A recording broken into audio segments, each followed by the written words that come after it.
El mármol frío de la mansión resonaba con el eco de los pasos firmes de don Octavio Valdebenito, un magnate de la industria textil que, a sus 65 años, inspiraba más temor que respeto. Aquella mañana era crucial. Una delegación de inversores extranjeros había llegado para cerrar el trato más grande de su vida. Sin embargo, justo cuando Octavio descendía por la imponente escalera principal, ajustándose los gemelos de oro de su camisa, sintió un tirón repentino en su manga derecha. Al girar la vista con molestia, se encontró con los ojos grandes y oscuros de Marisol, la hija de 8 años de su ama de llaves. La niña, vestida con su sencillo vestido blanco de domingo, temblaba visiblemente no de frío, sino de un pánico contenido. Su pequeña mano apretaba la costosa tela del traje italiano con una fuerza sorprendente. Detrás de Octavio, al pie de la escalera, dos hombres de traje impecable y rasgos asiáticos observaban la escena con una impaciencia apenas disimulada, intercambiando miradas rápidas. Octavio intentó soltarse, pero la voz de la niña, quebrada y urgente, lo detuvo en seco. «Señor, por favor, no suba a ese auto». Octavio era un hombre de lógica y números, endurecido por la soledad de una vida dedicada a acumular riqueza tras la muerte prematura de su esposa. Para él, los niños eran distracciones ruidosas y Marisol, aunque vivía bajo su techo en el área de servicio, era prácticamente invisible. «¿Qué tontería es esta, niña?», gruñó Octavio mirando el reloj. El tiempo apremiaba. El coche blindado lo esperaba afuera para llevarlo al aeropuerto privado. Sin embargo, algo en la mirada de Marisol le provocó un escalofrío que no sentía desde hacía décadas. No era un berrinche infantil. Era la mirada de alguien que ha visto un fantasma. Los inversores, el señor Lian y su socio, dieron un paso adelante, sonriendo con una cortesía ensayada, instando a Octavio a ignorar a la pequeña. «Solo es una niña jugando, don Octavio. El tiempo es oro», dijo uno de ellos en un español con fuerte acento. Pero la insistencia de los hombres, paradójicamente, hizo que Octavio no se moviera. Su instinto de supervivencia, ese que lo había hecho millonario, se encendió como una alarma silenciosa en su cabeza. La vida de Marisol en la mansión había sido silenciosa. Su madre, Elena, le había enseñado a ser discreta, a ver, oír y callar. Pero Marisol tenía un secreto que nadie en esa casa conocía, ni siquiera el propio don Octavio. Durante los últimos 3 años, mientras su madre limpiaba la biblioteca, Marisol se sentaba en un rincón, con una vieja tablet que el chofer iba a tirar, devorando cursos de idiomas y caricaturas internacionales. Tenía una mente prodigiosa, una esponja capaz de absorber sonidos y significados con una facilidad asombrosa. Esa mañana, mientras jugaba a las escondidas cerca del despacho principal, había escuchado a los inversores hablar. No hablaban en inglés ni en español, sino en un dialecto cerrado del mandarín. Creyéndose solos y protegidos por la barrera del idioma, discutieron los detalles finales de un plan macabro. Marisol, paralizada detrás de una cortina de terciopelo, entendió lo suficiente para saber que el viaje de don Octavio no tenía retorno. La tensión en la escalera era palpable. Octavio miró a los hombres y luego a la niña. «¿Por qué dices eso?», se preguntó él bajando el tono de voz, ignorando por primera vez en años su arrogancia habitual. Marisol tragó saliva, consciente de que los hombres la miraban con ojos de halcón. «Elos», susurró, señalando discretamente con la cabeza. «Dijeron que los frenos no funcionarán en la curva del acantilado. Dijeron que parecerá un accidente y que su sobrino les pagará el resto mañana». El rostro de Octavio palideció. La mención de su sobrino, Julián, fue el golpe maestro.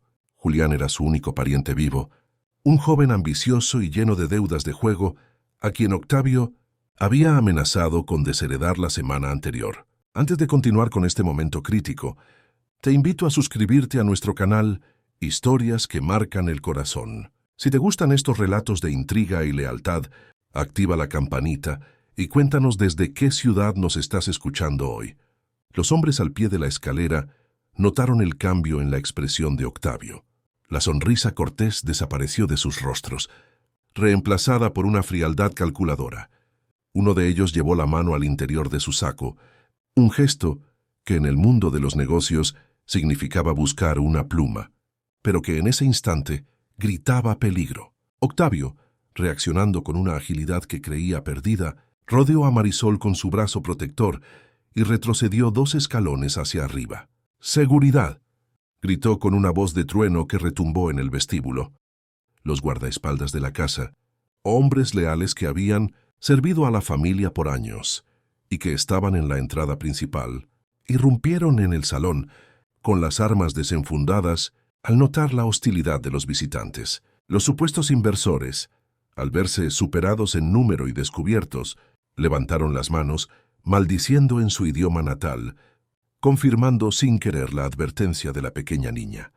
Minutos después, la policía local y el jefe de seguridad de Octavio tenían la situación bajo control. Los hombres fueron detenidos y el coche, efectivamente, fue inspeccionado. El mecánico salió de debajo del chasis, con el rostro manchado de grasa y una expresión sombría.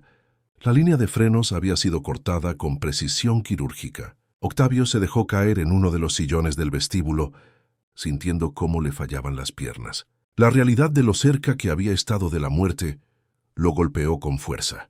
Pero más fuerte fue la revelación de la traición de su propia sangre, su sobrino Julián. En medio del caos policial y las llamadas telefónicas legales, Octavio buscó con la mirada a la pequeña figura que le había salvado la vida.